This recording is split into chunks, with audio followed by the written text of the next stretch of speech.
Welcome top news today. Donald Trump is contemplating wars that would dwarf anything that his immediate predecessors ever considered. He has dropped the mother of all bombs in Afghanistan, and he's considering the mother of all wars in the Middle East.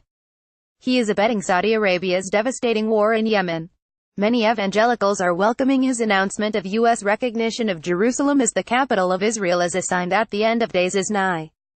The conflict with Iran is about to heat up early next year when Trump, in the absence of any congressional action, will decide whether to fulfill his promise to tear up the nuclear agreement that the Obama administration worked so hard to negotiate and the peace movement backed with crucial support.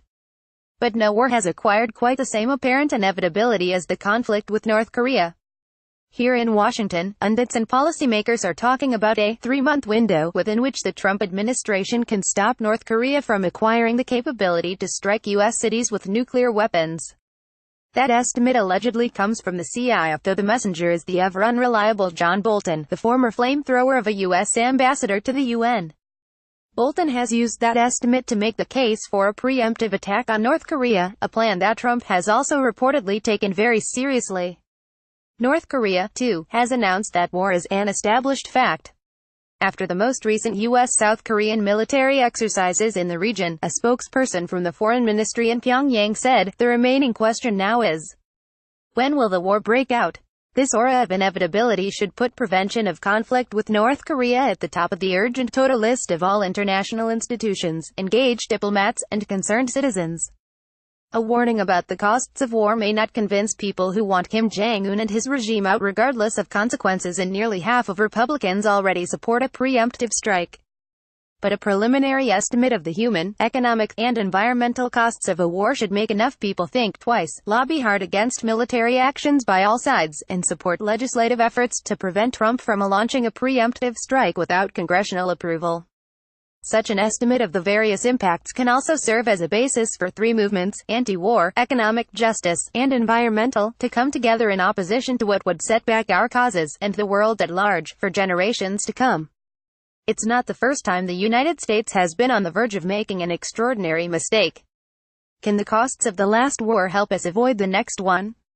Doomed to repeat. If Americans had known how much the Iraq War was going to cost, perhaps they wouldn't have gone along with the Bush administration's march to war. Perhaps Congress would have put up more of a fight. Invasion boosters predicted that the war would be a cakewalk.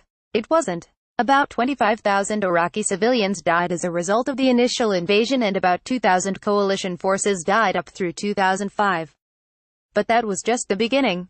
By 2013, another 100,000 Iraq civilians had died because of ongoing violence, according to the conservative estimates of the Iraq body count, along with another 2,800 coalition forces, mostly American. Then there were the economic costs. Before it blundered into Iraq, the Bush administration projected that the war would only cost around $50 billion. That was wishful thinking. The real accounting only came later. My colleagues at the Institute for Policy Studies estimated in 2005 that the bill for the Iraq War would ultimately come in at $700 billion.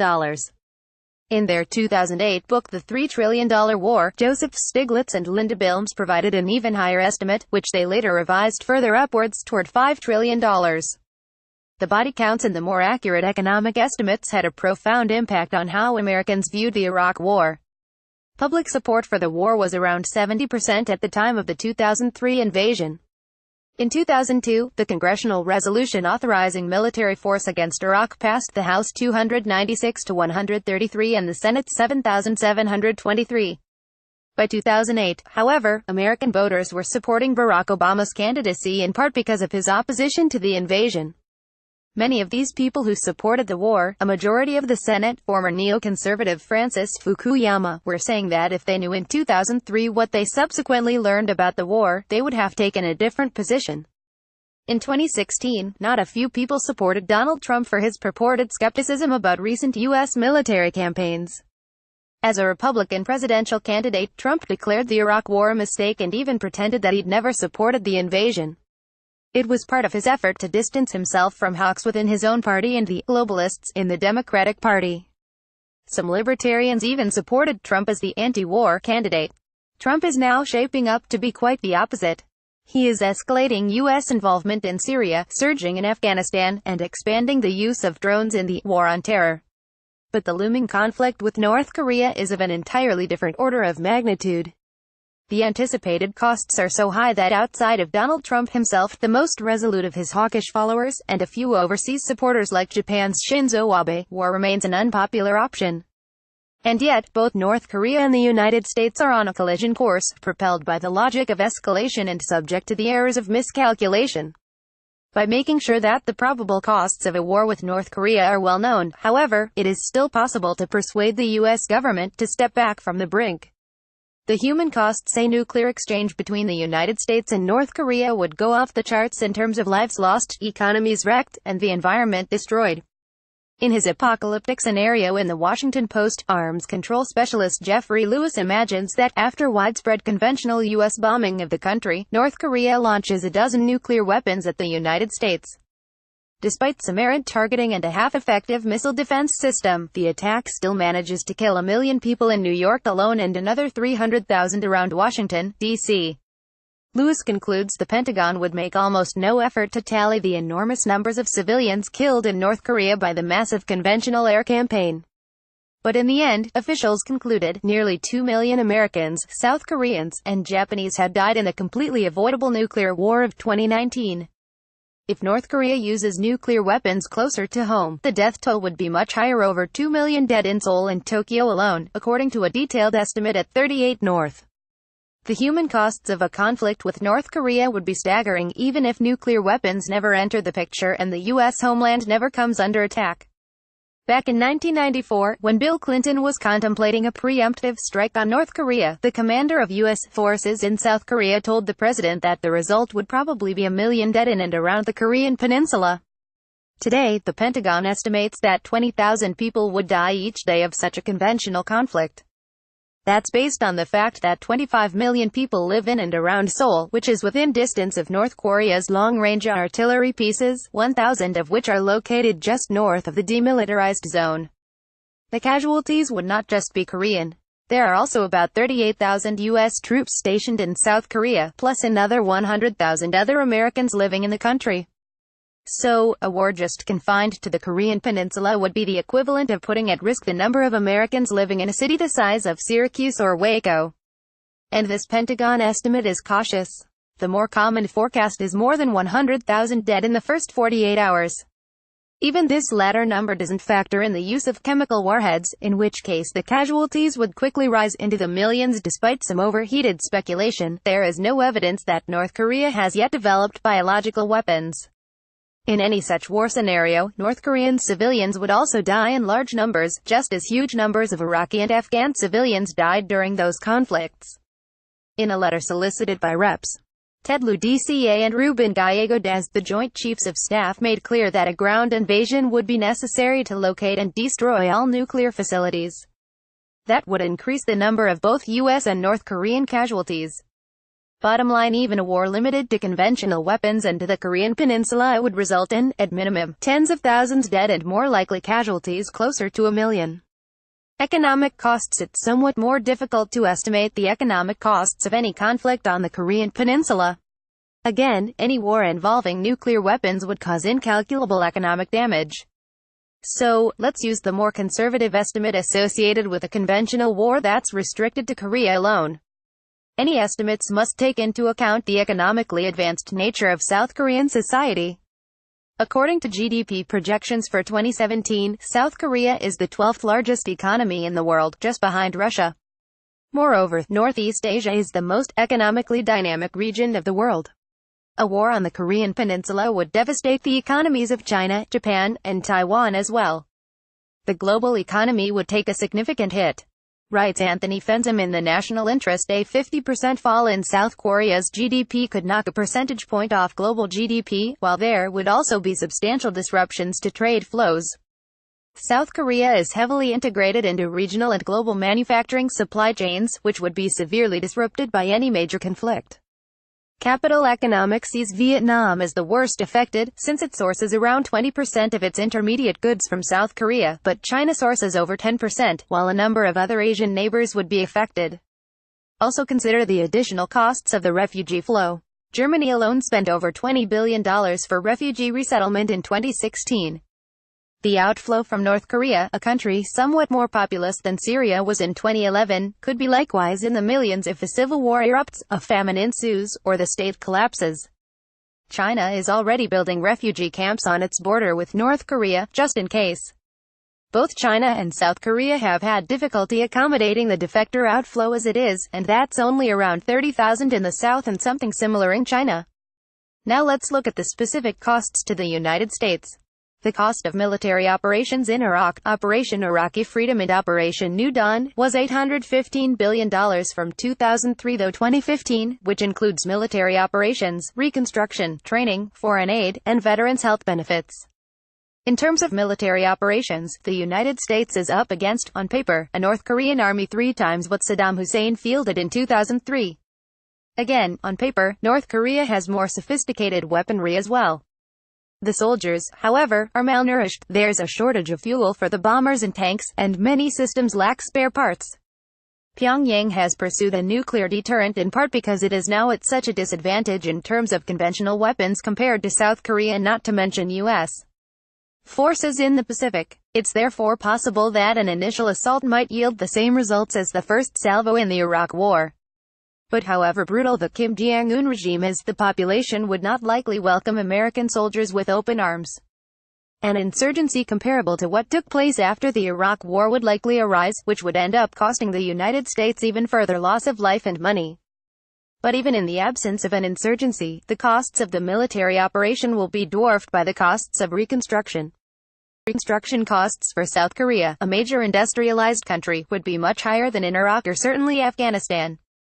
The United States spent about $60 billion initially for post-war reconstruction in Iraq, much of it wasted through corruption, and the bill for liberating the country from the Islamic State runs closer to $150 billion. Add to that the monumental costs of rehabilitating North Korea, which under the best circumstances would cost at least $1 trillion, the estimated costs of reunification, but which would balloon up to $3 trillion in the aftermath of a devastating war. Ordinarily, South Korea would be expected to cover these costs, but not if that country too had been devastated by war. Spending on the military campaign and on post-conflict reconstruction would push U.S. federal debt into the stratosphere. The opportunity costs, the funds that could have been spent on infrastructure, education, healthcare, would be enormous as well. The war would likely put America into receivership. Bottom line, even a limited war with North Korea would directly cost the United States more than $1 trillion in terms of military operations and reconstruction, and considerably more indirectly because of setbacks to the global economy. Photo Sungju rescind thought Facebook environmental costs. In terms of environmental impact, a nuclear war would be catastrophic. Even a relatively limited nuclear exchange could trigger a significant drop in global temperatures, because of debris and soot thrown into the air that blocks the sun, which would throw global food production into crisis. If the United States tries to take out North Korea's nuclear weapons and facilities, particularly those buried beneath the ground, it will be sorely tempted to use nuclear weapons first.